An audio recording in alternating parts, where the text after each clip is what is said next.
Santa Companha, a macabra procissão dos mortos na Espanha. Muitas localidades rurais do mundo têm as suas próprias tradições que aos olhos dos forasteiros parecem estranhas e até sinistras. Estas geralmente estão profundamente enraizadas nos mitos e na cultura da terra onde nasceram. Tais lendas, por vezes, estão imbuídas de um forte sentimento sobrenatural e envolvem forças além de nossa compreensão, parecendo puro mito, mas tratadas com seriedade por aqueles que tomam parte na sua realização. Nas remotas regiões rurais da Espanha, existe uma crença presente no imaginário popular e talvez entranhada no próprio solo.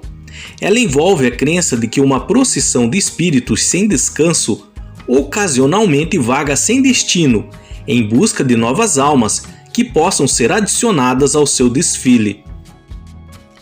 Em certas regiões da Ibéria, Galícia e Astúrias, bem como em certas partes do norte de Portugal, existe uma antiga e misteriosa tradição chamada Santa Companha, também conhecida como Estádia, Companha, Pantala, Avisons, Pantarruchada ou Gente de Morte, que em uma livre tradução significa Procissão de Todas as Almas ou Sagrada Companhia dos Mortos. As raízes dessa tradição remontam à Idade Média, originando-se em festivais pagãos e práticas da cultura celta, que têm fortes laços com certas porções da Espanha. Existem muitas variações locais para a Santa Companha, mas todas elas preservam um caráter estranho e bastante temido. Uma das características mais conhecidas da Santa Companha envolve a procissão das almas. Nesta figura, trajando mantos fechados com capuzes e de pés descalço, caminham lado a lado carregando sinos e velas. Os sinos são para avisar de sua passagem e para que todos saiam do caminho. As velas são para enxergar em meio à escuridão total. As figuras tradicionalmente somam 8 pessoas, divididas em 2 colunas de 4. Elas são espíritos incorpóreos, fantasmas que prosseguem vagando em uma eterna busca pelo seu almejado descanso. Seus muitos pecados, no entanto, não permitem que eles encontrem o caminho para a salvação, e eles se veem condenados a vagar para sempre. Em uma das variantes, os espíritos carregam também bengalas feitas de ossos, que são usadas para bater no chão, anunciando sua aproximação. Um forte cheiro de velas, incenso ou de putrefação acompanha o grupo macabro. A procissão é liderada por uma pessoa viva, alguém muito religioso, escolhido para essa função, seja homem ou mulher que tipicamente carrega uma cruz, sacrário ou ostensório. Este é conduzido com toda reverência, erguido sempre que alguém se aproxima, como forma de demonstrar que Deus está acima de tudo e de todos. Um nevoeiro denso e cinzento tende a acompanhar essa visão aterrorizante.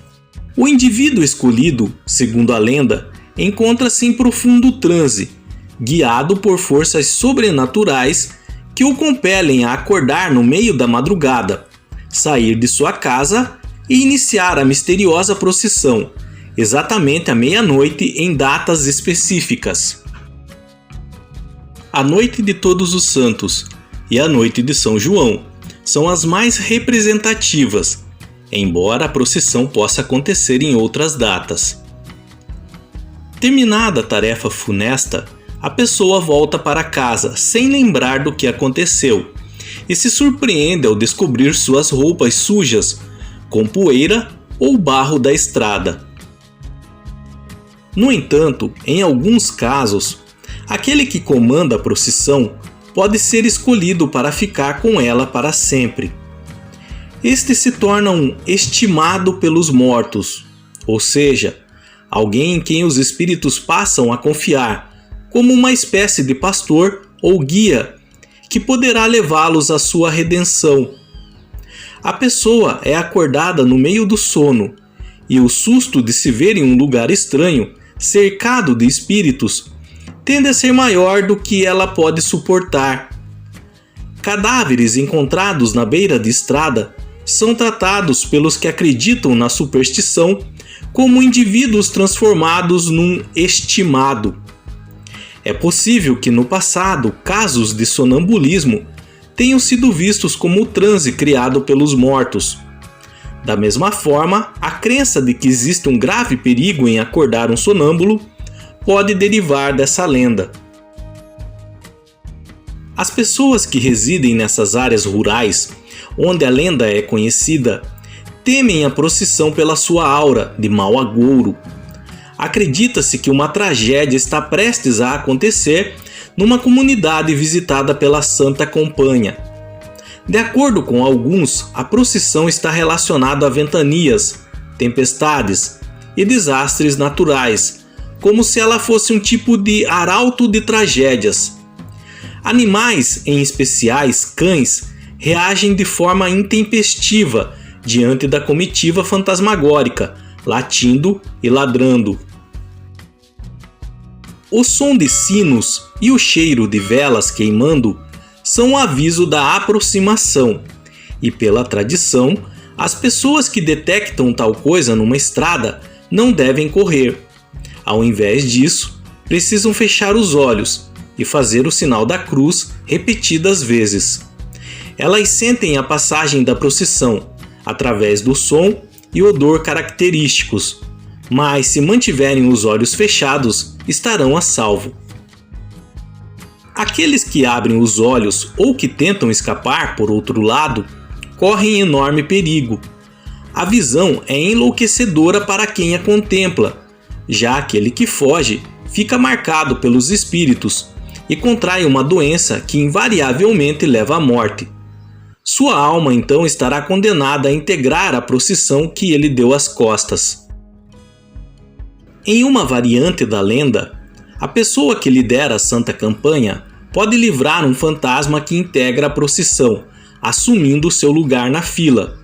Esse sacrifício, feito apenas por pessoas de grande devoção, constitui uma das únicas maneiras conhecidas de terminar com a procissão e fazer com que ela deixe de vagar na escuridão. A passagem da Santa Campanha era tão temida no passado que as pessoas evitavam sair de madrugada. Nas datas sabidas de sua passagem, todos permaneciam acordados a noite inteira, se revezando nas orações, desfiando rosários pela alma dos mortos e para que elas tivessem descanso. Outros métodos de afastar a Santa Campanha variam de vilarejo para vilarejo.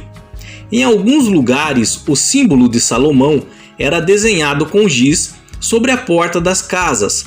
Noutras se recorria a barreiras de sal grosso, óleo consagrado ou até mesmo hóstias colocadas no umbral da porta. Outro método consagrado pela sabedoria popular envolvia colocar um gato preto na rua, o que fazia a comitiva mudar seu curso para não cruzar com o animal. Finalmente existia o símbolo da figa, que devia ser feito com a mão direita como forma de proteção. A Santa Campanha segue através da noite, até os primeiros raios de sol surgirem, ou até ela chegar ao cemitério mais próximo. Lá os espíritos se dispersam depois de emitir sussurros, lamentos e gemidos de agonia. Aqueles que testemunharam a passagem e que foram amaldiçoados pela visão macabra são vistos posteriormente tomando parte da mesma. Dessa forma, uma procissão pode crescer até se tornar uma grande concentração de almas, verdadeira multidão de espíritos. Assim como outras lendas ao redor do mundo envolvendo assombrações, o mais provável é que tudo isso não passe de mero folclore. Entretanto, o respeito e temor pela passagem da Santa Campanha continua presente, mesmo em nossos tempos mais cínicos e materialistas. E não se surpreenda se as pessoas em regiões rurais principalmente ainda na Espanha, preferirem ficar em casa após o anoitecer. É claro, se perguntadas, elas dirão que não se trata de superstição, mas como diz o velho ditado, não acredito nas bruxas, mas que elas existem, elas existem. Em outros países, a procissão dos mortos também existe e foram adaptadas segundo os costumes locais.